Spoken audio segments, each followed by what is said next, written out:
کچھ باتیں ایسی ہیں آپ یقین کریں کہ جن کو ڈسکس کرنے کو طبیعت نہیں چاہتی، یعنی باتیں کرتے ہوئے انسان تکلیف میں آ جاتا ہے۔ جو کچھ 2-1 دن پہلے موٹر وے پہ ہوا ہے، زندہ جاوید اور روح رکھنے والے معاشروں میں یہ کام نہیں ہوتے۔ ہمیں اس بات سے اتفاق ہے کہ اسلام نے تو بہت پہلے کہہ دیا کہ عورت سفر کرے تو محرم کے ساتھ کرے، یہ بہت پہلے کہہ دیا، یہ تو بات اپنی جگہ طے ہے۔ لیکن یہ ہے کہ کوئی غیر مسلم تو نہیں نہ بستے یہاں، اور کوئی ایسا تو نہیں کہ لا قانونیت ہے، اتنا بڑا محکمہ ہے پولیس کا، قانون نافذ کرنے والے ادارے ہیں، کہاں چلے جاتے ہیں یہ لوگ؟ اگر کہیں کہ جرم ہو گیا اور ہم غافل تھے تو پھر بھائی غفلت کی تو بہت بڑی سزا ہے۔ کس بات کے لیے اتنا کچھ دیا جاتا ہے، تنخواہیں دی جاتی ہیں؟ اور میں کوئی زیادہ پر امید نہیں تھا بہت ساری چیزوں سے، اور میں بڑی دیر پہلے سے کہہ رہا ہوں، ہمارے ہاں اس طرح ہوتا ہے کہ اپوزیشن کے لوگ بھی کسی بھی ایک نقطے سے آ کے فائدہ اٹھاتے ہیں، اور وہ کوئی ایک نقطہ چھیڑ دیتے ہیں، کوئی کسی گورنمنٹ کی کمزوری، تو اس پہ ذرا واہ بلے تھوڑی دیر کے لیے ہو جاتی ہے۔ اخلاص کے ساتھ الا ماشاءاللہ ہماری اپوزیشن نے بھی حکومتوں کو کسی طرف مائل کرنے کو تیار نہیں ہوتی۔ اور میں تو بڑا پیچھے سے بات کرتا ہوں کہ وہ جو 300 کے قریب لوگ جل گئے تھے کراچی میں، ان کا انصاف ہو گیا؟ جو لاہور میں دن دہاڑے 14 لوگ قتل کر دیے گئے تھے، ان کا انصاف ہو گیا؟ وہ جو معصوم بچے ان کے سامنے سائیوال میں ان کے ماں باپ کو قتل کر دیا گیا تھا، ان کا رزلٹ نکل آیا؟ تو پیچھے سے جو حکومتیں چلی آ رہی ہیں، آج تک کسی بھی مجرم کو باقاعدہ سزا نہیں دی جاتی۔ اگر سزائیں دی جائیں تو جرم بند ہو جائیں، سزا نہیں دی جاتی، مجرم کو پتہ ہوتا ہے میں نے چھوٹ جانا ہے۔ تو اب بھی یہی ہوگا۔ آپ یقین کریں جب میڈیا نے یہ خبر بریک کی ہے تو شرم سے سر جھک گیا ہے کہ یار اس وطن میں یہ حال ہوگا جو وطن کلمے کی بنیاد پہ بنا ہے، اس وطن میں یہ حال ہوگا جہاں ریاست مدینہ بنانے کے دعوے کیے جاتے، اور کوئی ایسی جگہ نہیں کہ کوئی جنگل ہے، یعنی ایک ایسا روڈ جو مصروف ترین روڈ ہوتے ہیں جن کو آپ نے جدید طرز میں بنایا ہے۔ خدا ہمیں سمجھ دے اور کچھ ہم ووٹ دیتے وقت عقل کا استعمال کریں، اور اللہ تعالیٰ اس وطن پر اپنا رحمت کی برکھا برسا دے، اور ہمیں شعور آ جائے کہ ہمارے ہر دکھ اور درد کی اگر دوا ہے تو وہ نظام مصطفیٰ ہے۔ اگر یہ سمجھ ہمیں آ جائے صلی اللہ علیہ وسلم تو بڑی ساری چیزیں، میں اپنی طرف سے کوئی تبصرہ نہیں کرتا۔ فیض نے ایک بات کی تھی، ایک اس نے نظم کہی تھی، اور مجھے کل بڑی یاد آئی۔ اس نے نا شاید وہ سارا پیچھے سے لگ کے، وہ جب لوگ بیچے تھے، ایک سابق ڈکٹیٹر نے کچھ عورتیں بھی بیچی تھیں، کچھ بچے بھی بیچے تھے، پشاور ایئرپورٹ پہ کچھ لوگوں کی داڑیاں اپنے ہاتھوں سے مسلمانوں نے صاف کر کے امریکہ کے ہاتھوں پیسے لے کے لوگ بیچے تھے۔ وہاں سے شاید اس نے بات شروع کی اور آج کے اس موقع تک وہ لایا تھا۔ اس نے کہا تھا جس دیس میں ماؤں بہنوں کو اغیار اٹھا کر لے جائیں، اور جس دیس میں قاتل گنڈوں کو اشراف چھڑا کر لے جائیں۔ ایم این اے آئے، وزیر آئے گنڈے کی ضمانت کرانے، تو فیض کہتے ہیں کہ جس دیس میں ماؤں بہنوں کو اغیار اٹھا کر لے جائیں، جس دیس میں قاتل گنڈوں کو اشراف چھڑا کر لے جائیں، جس دیس میں کوٹ کچہری میں انصاف ٹکوں پر بکتا ہو، اور جس دیس میں منشی قاضی بھی مجرم سے پوچھ کے لکھتا ہو۔ اور بتا تیرے بارے میں کیا لکھ دوں؟ خود کہہ رہا ہے کہ سنا ہے تیری سفارش بڑی ہے، تیرے نوٹ بڑے ہیں، تو بتا تیرا کیا فیصلہ لکھنا ہے۔ ہائے ہائے، شاید اس سے درد نہیں ٹپکتا، اس سے بے حسی ٹپکتی ہے جملوں سے۔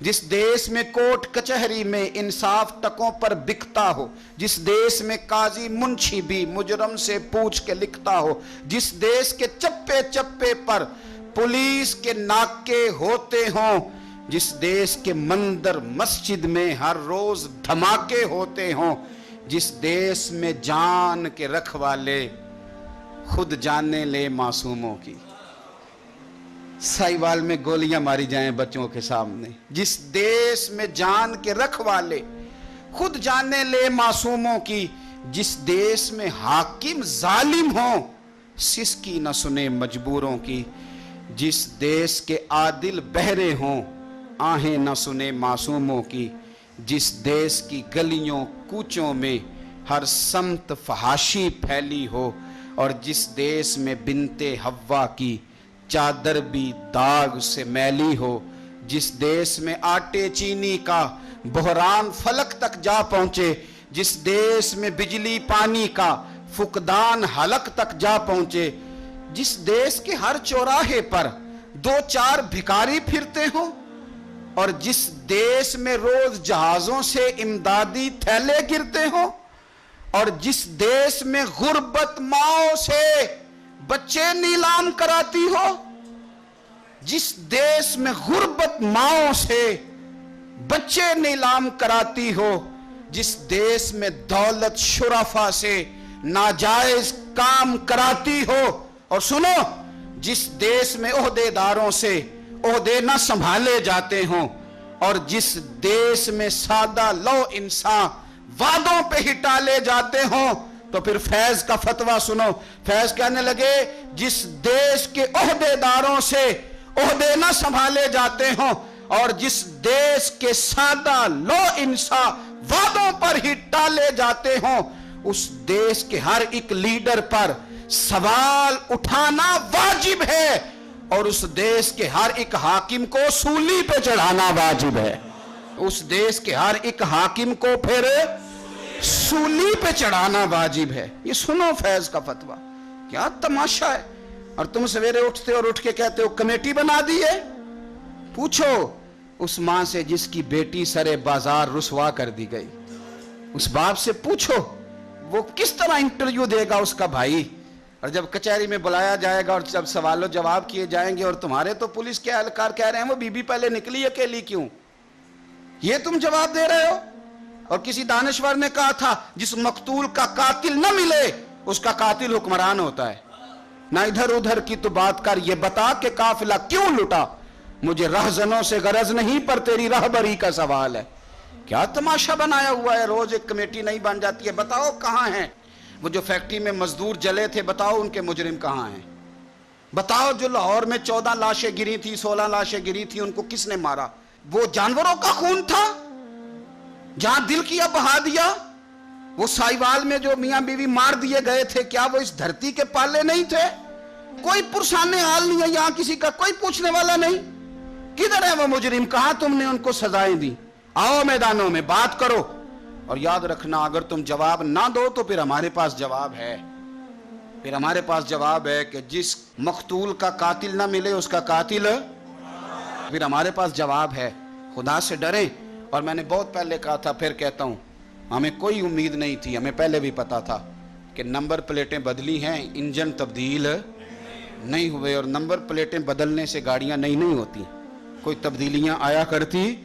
ہماری تبدیلی بس ایک بات میں ہے، اور وہ بات یہ ہے کہ مصطفیٰ کریم کا نظام نافذ کر دیا جائے، بس اس کے علاوہ کسی اور جگہ گزارا ممکن نہیں ہے۔ اور پھر میں بڑے دنوں سے کہہ رہا ہوں، میں نے تو صحابہ کرام کی بے ادبیوں پہ بھی کہا تھا کہ میں کسی اور کو بھی اس کا مجرم قرار نہیں دیتا، اس کی مجرم حکومت ہے۔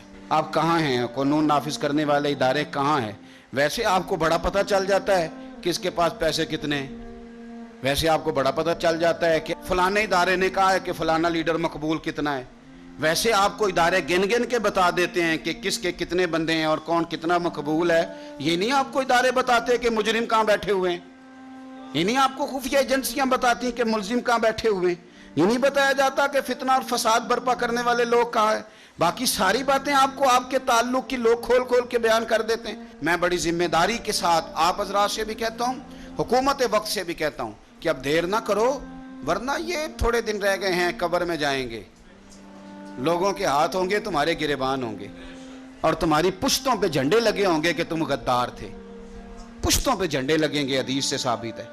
تو اللہ سے ڈر جاؤ، وقت ہے، واپس لوٹ آؤ، ابھی تو ٹائم ہے، تمہیں معافی مل سکتی ہے۔ اور یہ کوئی بھی پچھلی حکومت کوئی بھی ایسی نہ بنے کہ جناب ہم بڑے اچھے تھے تو یہ ایسے ہیں۔ میں گنوا چکا ہوں کہ کہاں سے قتل ہوتے آ اور کس حد تک ہوتے آ رہے ہیں۔ اللہ تعالیٰ بس ہمیں سمجھنے کی توفیق عطا فرمائے۔